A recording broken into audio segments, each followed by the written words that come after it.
Jai Hind to one and all. Today I am here with the 10th class SST English medium. Today we are going to discuss about chapter number 4 from Pariksha Board, unit number 4 from Pariksha Board, that is the first freedom struggle of 1857. Today our topic is long answer type question. So let's start. Long answer second. Right the 5 causes of war of 1857। देखिए यहाँ पर हमें war of 1857 के 5 causes बताना है कि 5 ऐसे कौन से कॉजेज रहे हैं जिसकी वजह से 1857 की लड़ाई हुई है। इसके अलावा ये क्वेश्चन ऐसे भी पूछा जा सकता है, give 4 reasons responsible for the first war of independence. यदि 4 रीजन पूछा जाए तो आपको 4 ही बताना है, 5 पूछा जाए तो 5 बताना है। ओके, अब देखिए हम कॉजेज देखते हैं। Following are the causes of 1857। जो 1857 के रिवॉल्ट के कॉजेज हैं वो फॉलोइंग है। पहला है पॉलिटिकल रीजन। देखिए हम पॉलिटिकल रीजन की यदि हम बात करें तो हमने पहले ही देखा है कि लॉर्ड वेलेस्ली ने जो सब्सिडरी अलायंस वाली पॉलिसीज अपना रखी है और लॉर्ड कर्जन ने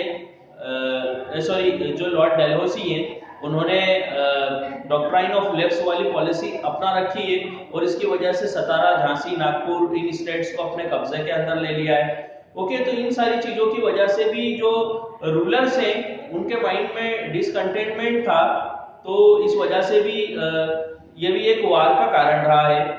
दूसरी हम बात करें replacement and conversion to Indian languages, culture and tradition. देखें the education policy formulated by Lord Macaulay. जो लॉर्ड मैकॉले इंग्लिश एजुकेशन लेके आए थे भारत में, तो वो इंडियन कल्चर के ऊपर या इंडियन एजुकेशन सिस्टम के ऊपर एक अटैक था।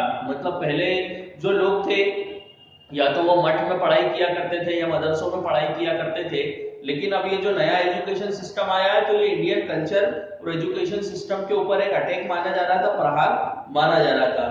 ओके, अब देखिए लॉर्ड मैकॉले जो इंग्लिश एजुकेशन लाए थे वो इसलिए लाए थे कि आगे इंडियन लोग यदि पढ़ेंगे तो आगे जाके ये ब्रिटिशर्स के यहाँ पर मींस ब्रिटिशर्स के जो एडमिनिस्ट्रेटिव सिस्टम है वहां पर नौकरियां कर सके। ओके, आगे हम देखते हैं economic reason. The land management policies of British government prove disasters for the farmer. देखिए ब्रिटिशर्स की जो लैंड मैनेजमेंट पॉलिसीज थी वो फार्मर के लिए डिजास्टर्स थी। हेवी टैक्स इंपोज किया जाता था फार्मर्स के ऊपर, यदि उनकी क्रॉप फेल हो जाती थी तब भी उन पे हेवी टैक्स लगाया जाता था। ओके, आगे है 4th नंबर पे social and religious policies. The social and religious policies of company government cause a lot of discontent among the Indian. देखिए जो सोशल और रिलीजियस पॉलिसीज थी कंपनी गवर्नमेंट की, उनने भी बहुत असंतोष पैदा किया था इंडियन लोगों के बीच में। Major Edward and statement was the ultimate aim of the British rule was to make India a Christian country.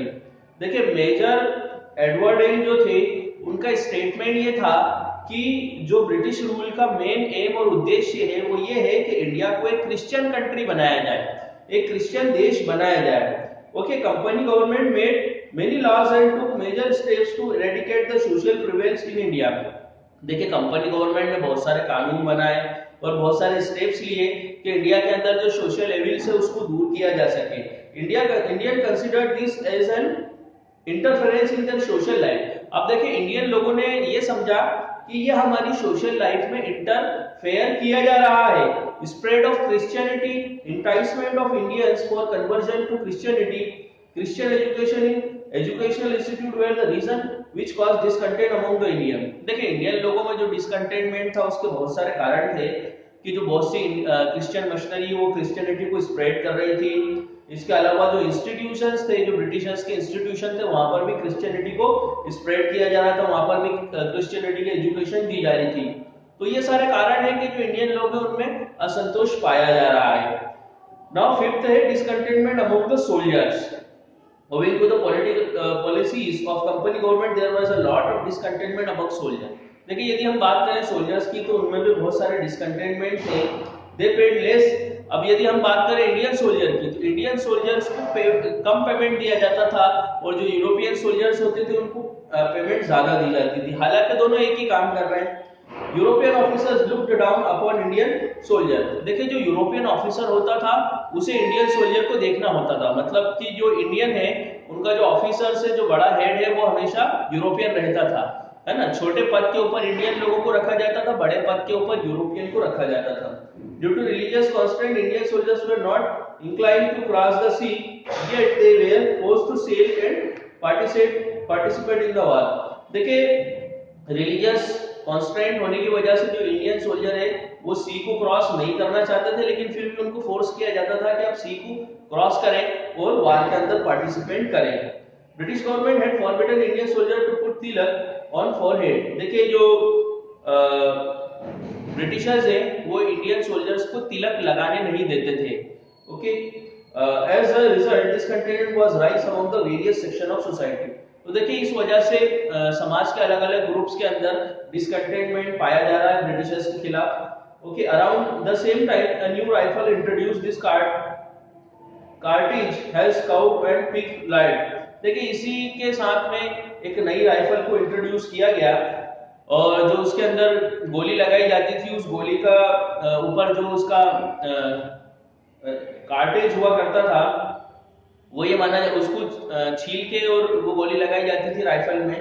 तो देखिए ये माना जाता था कि जो कार्टेज है वो पिग की या जो काउज है उसकी चर्बी से बना हुआ है, तो जो इंडियन लोग हैं वो उसको अपने दांत से छीलना पसंद नहीं किया करते थे।